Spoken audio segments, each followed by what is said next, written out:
Hello, everyone, and welcome to another episode with Ralph. Hope you're fine and you're having a great day. Okay, so today we're going to work on task 2 question, IELTS essay writing, and I'm going to analyze a question and I'm going to write a sample band 9 score to this question. All right, so first of all, let's read the question together. Let's analyze the question and let's see what type of question it is.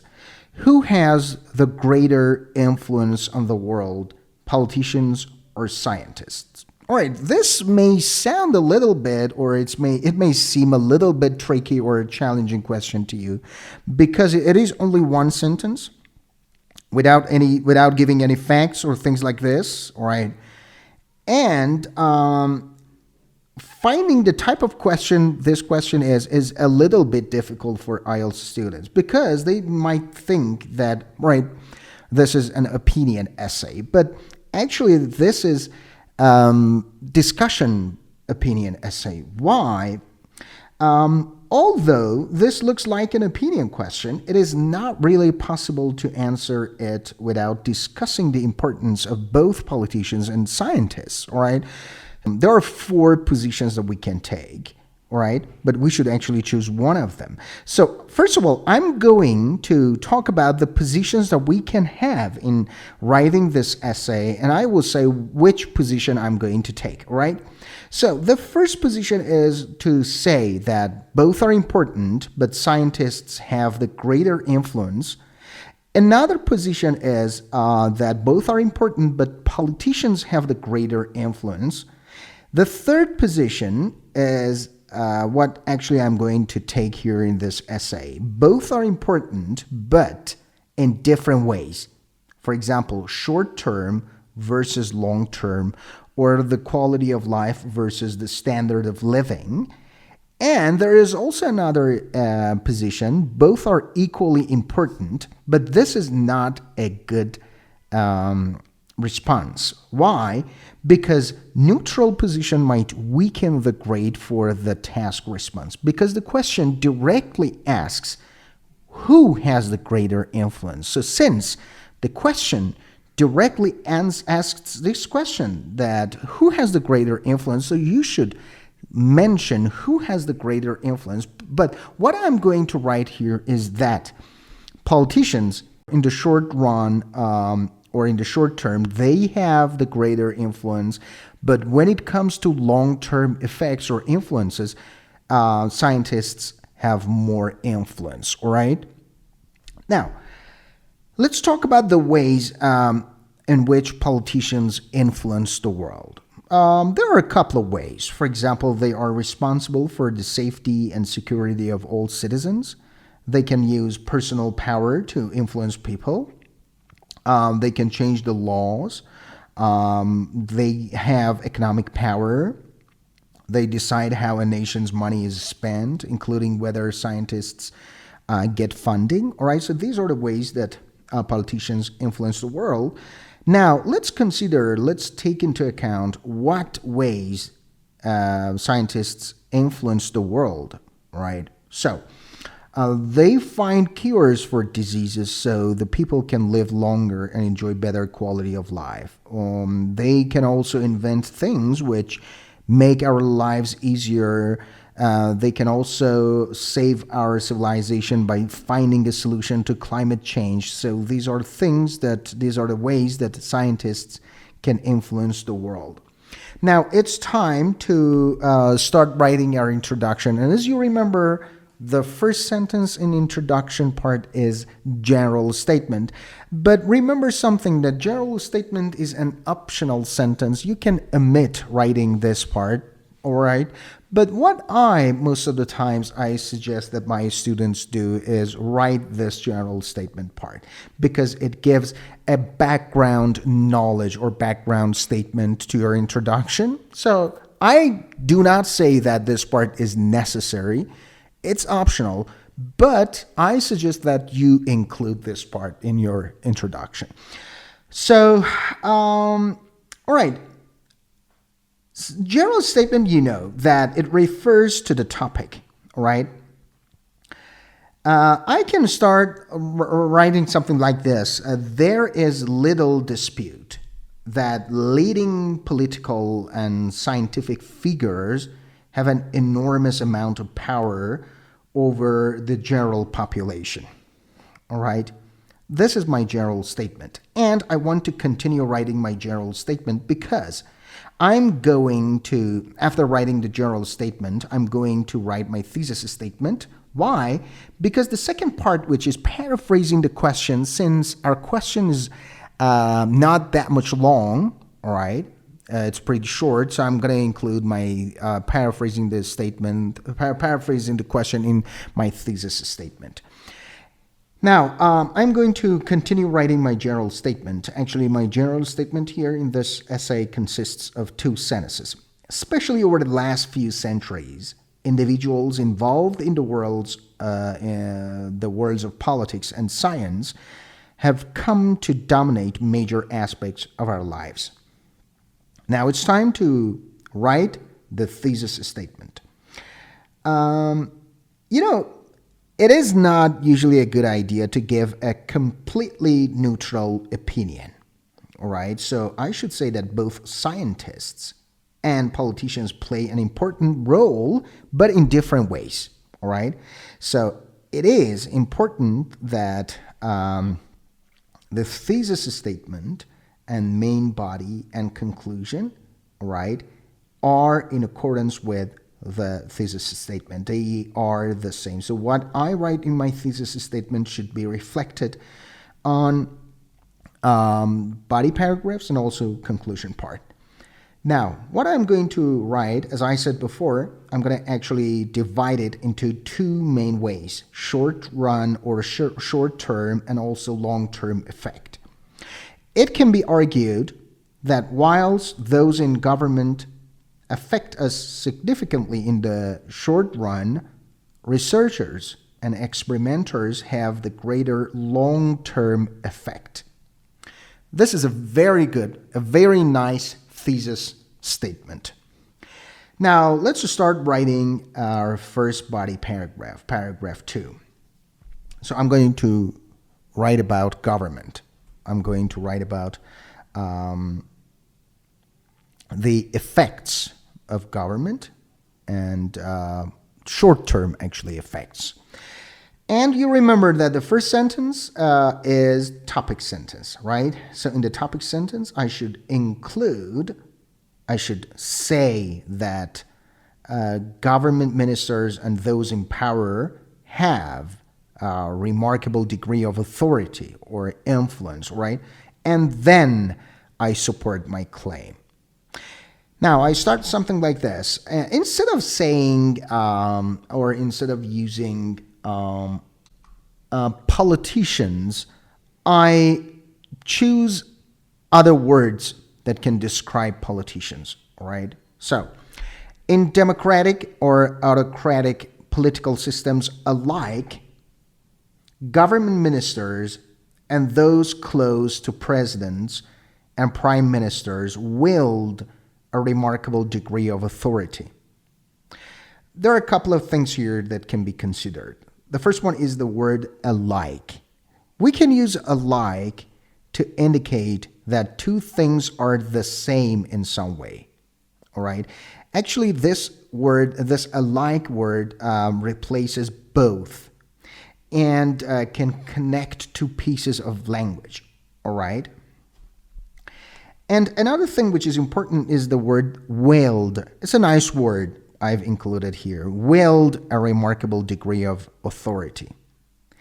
After this, it is important to include a sentence in which reflects the thesis statement. All right? And what was the thesis statement? As you remember, our thesis statement suggested that politicians may affect us more in the short run. So I should include it here. They make decisions which have an immediate short-term impact on society. This is a very important sentence here. All right, so I include the short-term effect of politicians. Now, I should give an example how these political leaders or politicians have let's say, short-term impact on society. Political leaders are able to choose to declare war or sign an international peace treaty, to raise or cut taxes or government expenditure on education, transport, or defense. All right? So this is how I provide some examples that how can governments, officials, or authorities, or politicians can have power. Now, I'm going to support my claim more, okay? Critically, members of the government can decide to provide or withhold funding for scientists. This is another claim. This is another way that politicians can have power. Now, I'm going to give an example here. For instance, research into stem cells, cures for cancer, biotechnology, space exploration, or nuclear fusion can effectively be switched on or off at the behest of a politician. There are nice words here, switched on or off, all right? It is often possible to use a verb with a preposition or adverb, all right? So these verbs can be used when they have a precise meaning with no other verb has, right? And they can have a very similar meaning to a verb you have already used and do not want to repeat that, all right? So this is a nice word, switched on or off, and also behest of a politician. At the behest of somebody means because of a person's order or request, all right? Sometimes you can use complex phrases like this, and the examiner will definitely be impressed by the wide range of vocabulary you use in your writing. Now it's time to start writing our second body paragraph, and as you remember, it is important that our topic sentence, our first sentence of our paragraph reflects the thesis statement. And as you remember, the thesis statement suggested that scientists might have more long-term impact, so I'm going to include that here.